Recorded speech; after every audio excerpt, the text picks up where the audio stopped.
Бүгін мен үшін өте маңызды күн. 2 жылдан бері шешім қабылдап, шашымның түсін өзгертейін деп шештім. Көбісіне естіп жүрдім да, сары шашқа боялған, күйдірілген шаш құртылады деп. Ақыры бір шешім қабылдап, шашымды сарыға күйдіремін деп салонға қарай шығып кеттім.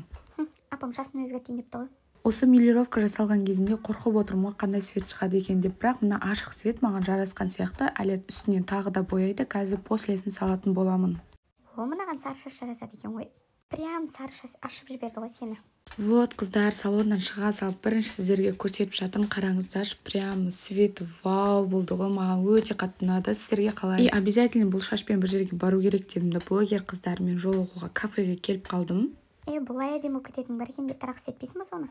Осылай блогер қыздармен жолығып, күштілеп отырып қайттық. Шашын істеген жуып жатыр ғой енді. Иә, шашын істеген жуып жатыр ғой енді дедім да, осылай подружкалармен жолығып, күштілеп, әңгіме айтып қайттым. Сіздерге менің жаңа шашымның цветі ұнады ма? Ұнаса комментарийға жазып кетіңіздер.